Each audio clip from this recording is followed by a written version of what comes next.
it's tough to keep up with everything happening these days, right? I mean, the news just never stops.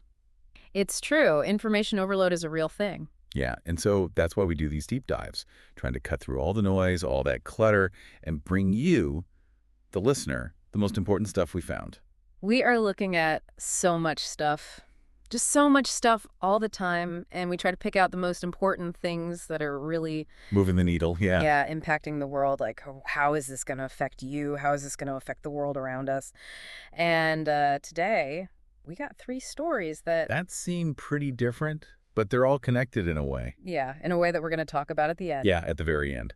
So let's kick things off with some really interesting news from the world of tech. Google, the Google just unveiled their latest AI model. It's called Gemini 2.5, and it looks to be, a pretty big step forward. It's a very big step forward. They are claiming this to be the most advanced AI model ever built, and there's some evidence to support that. Oh, really? What kind of evidence? So there is a standard benchmark, basically a test that you put all these AIs through. It's called the Elm Marina Leaderboard, and this new model from Google has topped that leaderboard. Oh, wow. Well, that's saying something, right? To be at the top of that leaderboard. It is, and it wasn't just like barely edging out the competition. It topped it in key areas like math, science, and coding by a significant margin, like a really big jump in capability. That's pretty impressive. But wait, it's not just about crunching numbers, is it? Like, I've heard that this model can handle all sorts of different data, right? It can. It's what they call multimodal, so it can analyze text, audio, images, video, even code. And not just analyze them separately, but actually connect the dots between them So it's like it can see the whole picture in a way that, other AIs can't. in a way that other AIs haven't been able to. And that has a lot of implications. Like, think about creating web apps or even more advanced applications where AI is actually writing code. That's why, I mean, it sounds straight out of science fiction, AI writing code. That's crazy. It does, and it's becoming reality. As of right now, Gemini 2.5 is available for developers in the Google AI Studio if you have a Gemini Advanced subscription. So, I mean, it's not just like a theoretical thing. It's out there. It's out there, and one of the key things they're touting is its enhanced reasoning capability. It's not just pattern matching anymore. It actually thinks before it responds to complex prompts. Yeah, I was going to say, I read something about that. Like, it actually considers different options and evaluates them. It does, and that's huge because it means the AI can come up with more creative, more nuanced solutions. And then on top of that, there's its massive increase in memory, what they call its context window. It starts at 1 million tokens, which is, mind-boggling, and they're planning to expand that to 2 million. Okay, wait. In plain English, what does that mean? Like, what's a token? So a token is basically a chunk of information. It could be a word, it could be a part of a word, it could be a punctuation mark, and this AI can hold in its memory the equivalent of like a really, really long book. Wow. So it's like remembering everything it's ever read, basically. And everything it's ever seen and everything it's ever heard. Okay, that is a huge leap forward, like a massive leap forward in AI. So, we've got this amazing technology emerging, but at the same time, we've got these really big questions around government power and how it's being used. Yeah. So let's switch gears and talk about some news from the political landscape. So we've been following this story about the Trump administration and their use of the state secrets privilege, and it's really starting to raise some eyebrows. Yeah, it's a pretty controversial situation. So basically, the administration is refusing to disclose details about some recent deportation flights. And these weren't just any deportations. We're talking over 200 Venezuelan migrants who were deported under the Alien Enemies Act. And that's, a law that's typically reserved for wartime. That's right, and the use of that act in this context is very unusual, and there are a lot of accusations flying around about whether these individuals were even given due process. Yeah, I've seen reports that many of them were labeled as gang members. But there are serious doubts about whether those accusations were even accurate. And even if they were, there are questions about whether they were given a fair hearing, a chance to defend themselves. And it gets even more complicated because a judge actually issued a restraining order to try and stop these deportations. But despite that order, the administration reportedly went ahead with the flights, citing, national security and diplomatic sensitivities as reasons for keeping things under wraps. Yeah, but human rights groups they're not buying it.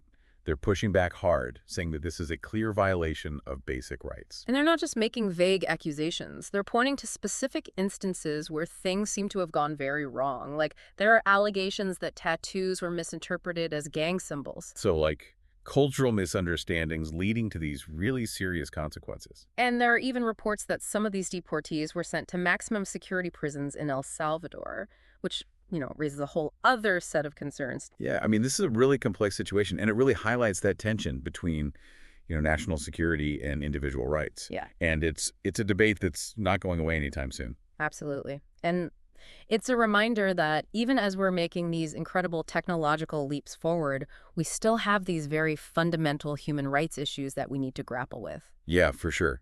Now, let's jump to something completely different. Let's talk money. More specifically, cryptocurrency. The Trump family has decided to dive headfirst into the crypto world with their own stablecoin. That's right. It's called USD1, and it's being launched through their company, World Liberty Financial. And just to clarify, for folks who might not be super familiar with crypto, what exactly is a stablecoin? So a stablecoin is a type of cryptocurrency that's designed to maintain a stable value, usually pegged to a real-world asset like the US dollar. And that's exactly what USD1 is aiming to do, stay pegged to the dollar. So how does it actually do that? Like, how does it stay stable when the whole crypto market is known for being, well, kind of volatile? Yeah, the crypto market definitely has its ups and downs. But with USD1, the stability comes from the fact that it's backed by, they say, very secure, very liquid assets. Things like short-term U.S. treasuries, dollar deposits, and cash equivalents. Okay, so it's got real world value backing it up, not just, digital magic. Exactly. And it's going to launch on the Ethereum and Binance Smart Chain platforms, so it'll have that reach, that accessibility. And what are they hoping to achieve with this? Like, what's the big picture goal? Well, one of their co-founders, Zach Widoff, he said that their main goal is to provide a safe and secure option for cross-border transactions, particularly for larger investors and institutions.